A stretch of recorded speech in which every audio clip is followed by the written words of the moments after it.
Évidemment, vous vous demandez qu'est-ce qu'il y a de commun entre des articulations et art. Qu'est-ce que ça veut dire, ce jeu graphique?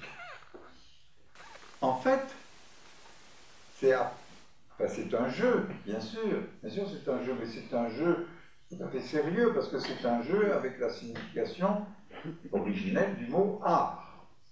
Art, en latin ars, signifie articulation. Plus précisément, si vous voulez, originellement, assemblage, composition. Mais en fait, ça vient même d'un autre mot latin, enfin, par de armen, qui désigne l'épaule. C'est une articulation physique précise, et qui évidemment n'est pas n'importe laquelle parmi les articulations du corps humain, mais avec l'épaule, on fait, à partir de l'épaule, il y a énormément de choses. Mais bon, on ne va pas faire maintenant l'étymologie grecque, mais le mot grec techné désignait à partir de la philosophie, et plus précisément même d'Aristote, techné, qui a donné notre mot technique. Techné a désigné le savoir-faire, le savoir s'y prendre pour produire des choses que la nature ne produit pas. Donc dans la techné, il y a déjà l'idée de l'art comme artifice, au sens où pour nous, l'artifice, c'est ce qui n'est pas naturel. Ça suppose une certaine combinaison de fins et de moyens. Le savoir-faire suppose d'abord qu'on sache ce qu'on veut faire, et puis qu'on trouve comment le faire.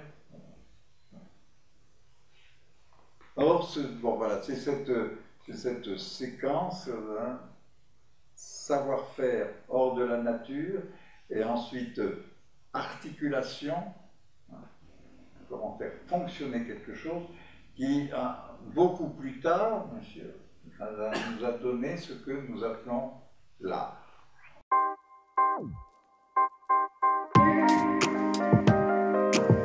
Et articulation au sens de, pour moi, et ça je pense que l'avoir dit assez pendant le séminaire, c'est créer du lien entre les gens. Oui.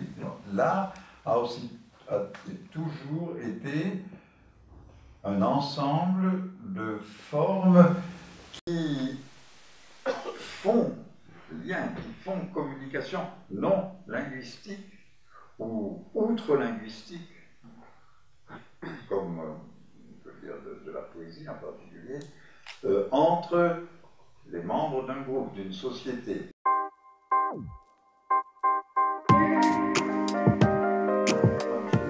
Dans plus d'art que jamais, on peut tout d'abord mettre ce que représente aujourd'hui le marché de l'art.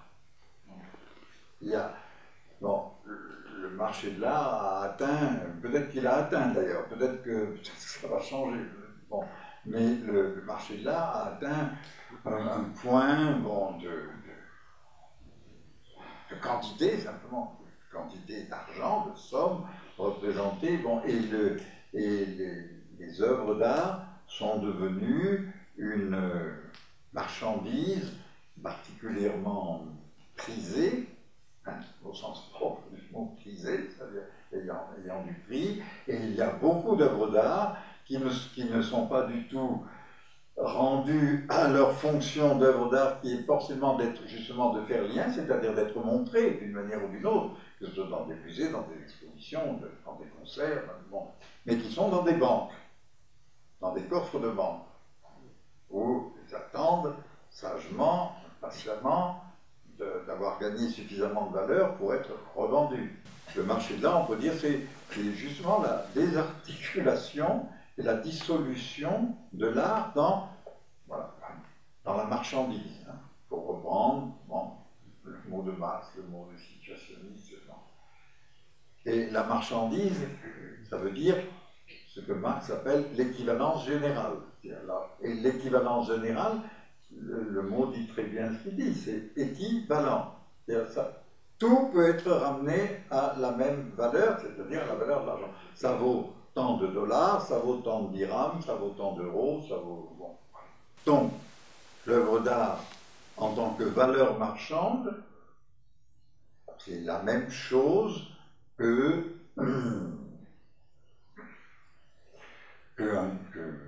terrain, une entreprise, ce qu'on va.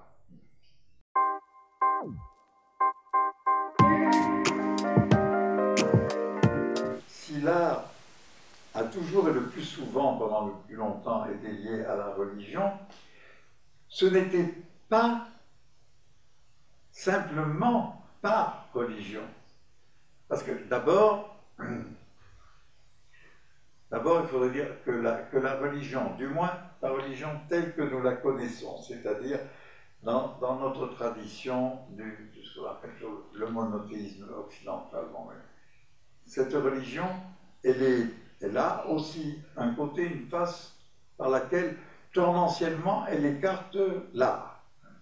Et là, je ne pense pas simplement au fameux interdit de la représentation, etc., et à la condamnation des idoles, qui bien entendu est très important et en dit beaucoup sur le fond du monothéisme, mais qui, comme je le disais dans le séminaire, plutôt qu'une interdiction, il s'agit d'une impossibilité.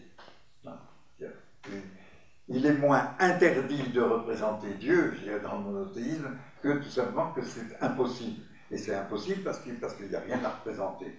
En tout cas,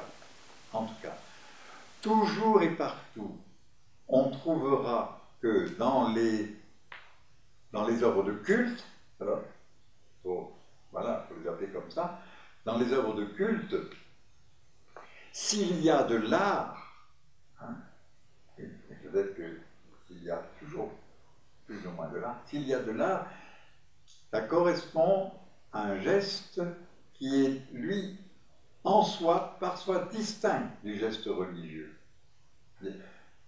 On peut faire une statue d'un dieu ou pour un dieu qui appelle une statue. On peut, ben oui, je disais l'autre jour dans le séminaire, en Afrique, on trouve des autels de sacrifice qui ne sont des autels que parce que ce sont des monticules qui se forment avec tous les poulets sacrifiés à cet endroit-là, et le sang coagulé des poulets, la plume qui se colle dedans, et un peu de terre, d'argile qu'on met dessus. Bon, c'est pas du tout une œuvre d'art. La religion en soi n'a pas besoin d'art. Et là, il n'y a même pas besoin de penser justement à l'interdit de la représentation, etc. Il y a encore moins de penser, je dirais, en particulier à l'islam ou au judaïsme, parce que dans l'islam et dans le judaïsme, on trouve en fait beaucoup de formes d'art. Alors, quel est le geste propre de l'art, premièrement, et deuxièmement, pourquoi ce geste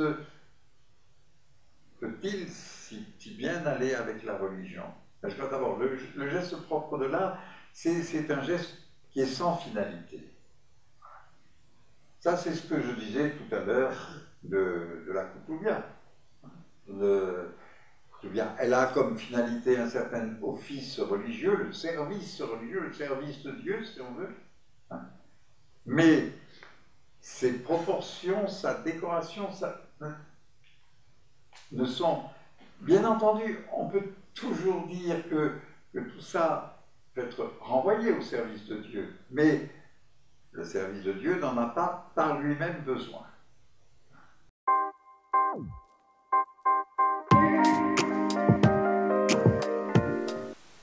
Ça, c'est une question qui est beaucoup débattue en ce moment, dans les milieux artistiques et disons, de théorie des arts, philosophie de la question, entre l'art et la technique. Et il y a beaucoup d'œuvres d'artistes dans des temps tout à fait récents et contemporains qui justement veulent mettre la technique en œuvre. Par exemple, un artiste qui a produit un lapin fluorescent. Un lapin vivant, un animal auquel il a trouvé le moyen, évidemment avec des chimistes, des gens très savants, de faire qu'il y a un lapin, moi j'ai vu des photos, mais justement parce que ce lapin, ça c'est une autre histoire. Et bon, le lapin il est entièrement fluorescent. Puis tout, les oreilles, tout le corps, tous les poils du lapin sont fluorescents. Bon. Après quoi, ça a donné une autre histoire qui n'est plus artistique, c'est que le lapin ne pouvait pas sortir du laboratoire sans danger. Parce qu'un lapin fluorescent dans la nature, c'est des problèmes. Mais en même temps, il y a des amis des animaux qui ont fait des protestations très violentes et tout pour exiger que le lapin soit libéré. Et ce lapin est une œuvre d'art? Eh oui, le lapin fluorescent était une œuvre d'art, bien sûr, bien sûr. On peut se demander, si vous voulez, où est, encore une fois, la forme. C'est ça. Parce que le lapin fluorescent, je veux bien on peut dire, c'est une forme, parce que c'est nouveau, on n'a jamais vu un lapin fluorescent. Parce que la couleur c'est une forme. Seulement, il s'agit quand même d'autre chose que de la forme. Ici, il s'agit de jouer avec un type d'animal, donc de vivant, naturel, et de lui donner un caractère artificiel, justement. Mais est-ce que artificiel, ça veut dire artistique? Sans doute non. Sans doute non, et pour des raisons précises qui ont pas été. Disons, au moins une de ces raisons, c'est que il y a là aussi une expérience qui est faite, et c'est justement pour ça que je racontais la suite de l'histoire et les manifestations pour la libération du lapin, parce que cet animal vivant fluorescent, jusqu'où est-il encore un animal vivant avec son autonomie d'animal, de lapin? Qu'est-ce que ça veut dire que de prendre le vivant comme vivant et de lui faire vivre une autre vie? L'art n'est pas chargé de remplacer la vie.